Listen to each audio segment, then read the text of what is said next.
Princess Leonor's crown versus her heart. A lone figure steps onto the balcony, the weight of centuries pressing against her shoulders. The morning light glints off a crown designed not for vanity, but for continuity, for authority beyond the individual who wears it. Outside, the streets of Madrid stretch quietly, a living map of allegiance, tradition, and expectation. This is not a crown of costume or ceremony alone, it is a ledger of loyalty, a symbol that every gesture, every glance, is catalogued and measured. National identity is woven into these rituals, and for Princess Leonor of Spain, the line between duty and desire has always been measured, not in years, but in consequences. Her heart, though invisible, is a constant presence. It beats in contrast to protocol, whispering questions that protocol cannot answer. Duty is written in law, in precedent, in the unbroken thread of succession. Desire is unspoken, but it is felt, and its pull is undeniable. Continuity is not abstract here, it is embodied in visible presence. Every handshake, every public smile, every measured word is a deliberate act of governance. The tension begins quietly. Advisors note her pauses, the way she tilts her head when facing formal assemblies.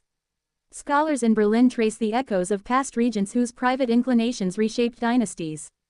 In London, whispers circulate. How does one reconcile the imperatives of continuity with the impulses of the human heart?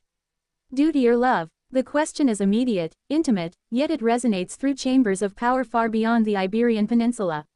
By the second minute, the first paradox emerges. Loyalty demands decisions that the individual might never embrace. Every audience she grants, every protocol she observes, reinforces a system older than her, and yet, within that system, her personal horizon remains both constrained and uncharted. What the public sees is a poised figure. What is unseen is a negotiation of self against institution. Across the Atlantic, in Washington and Ottawa, diplomats track these patterns subtly. Continuity is a form of credibility, stability is a form of leverage. Every gesture of ceremonial fidelity ripples outward. Even in Sydney, analysts consider what a single misstep, a moment when heart overrides crown, could signify. A crown is not merely ornament. It is a contract with time, with law, and with global observers who assess the health of nations by the poise of their heirs. The phrase reappears, not as a question, but as a measure of stakes.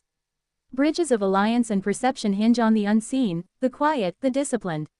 Every public engagement, every hand raised in greeting, every fleeting glance carries dual weight, personal and institutional. In Berlin, whispers become study, in London, conjecture becomes framework. Her choices are scrutinized not because of curiosity, but because continuity demands it. By the 8th minute, the deeper mystery asserts itself. Some truths are controlled, some deliberately unspoken. Histories of queens and regents who navigated similar tension linger in archives but never in public discourse.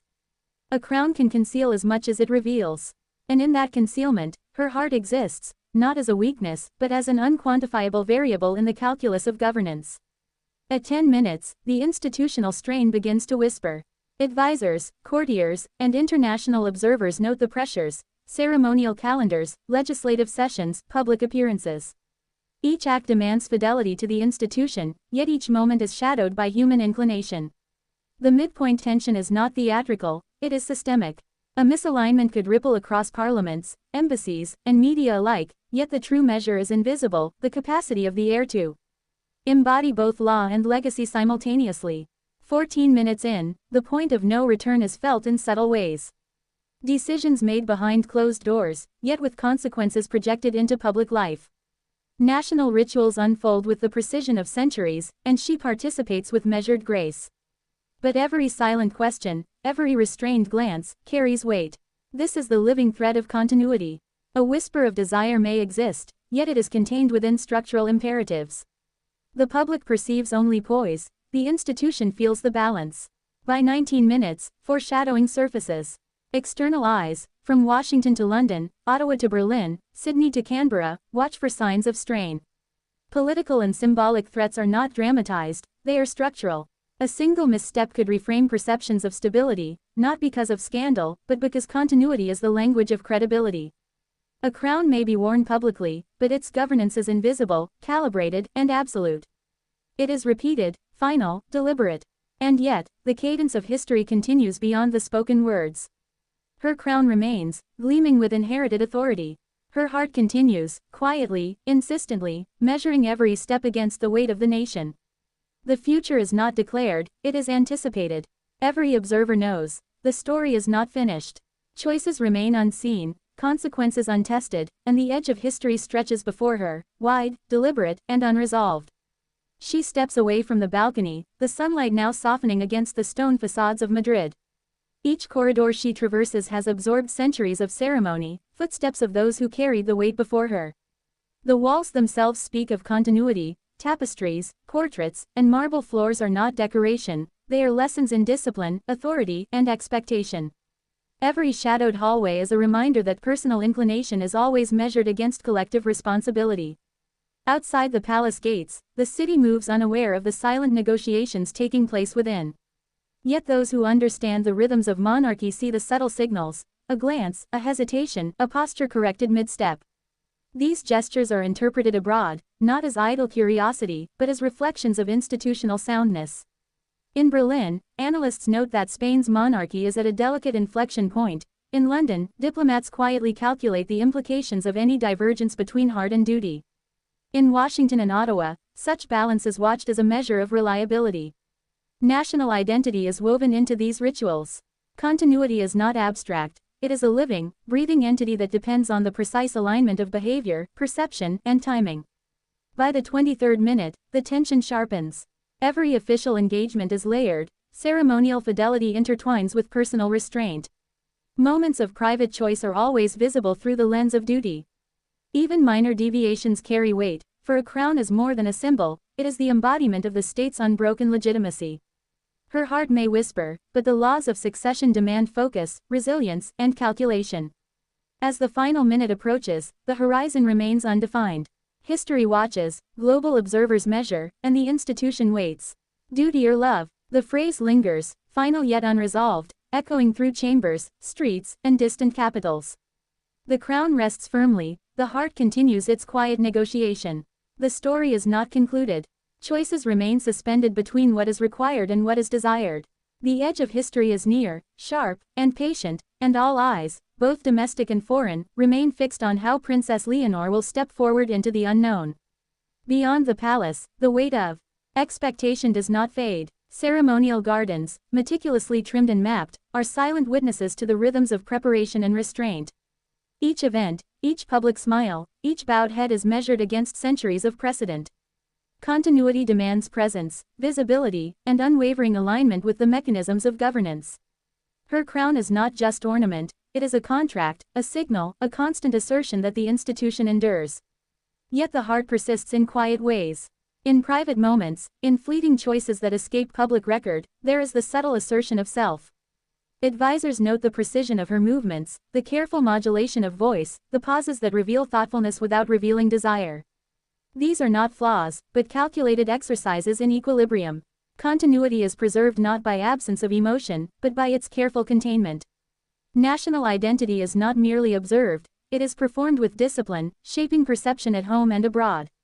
Across oceans, in London, Ottawa, Berlin, and Washington, the crown is read as a signal of structural resilience. Analysts parse gestures for signs of strain, yet what is most powerful is what is not said. The quiet insistence that the system itself endures, that the monarchy is larger than any one individual.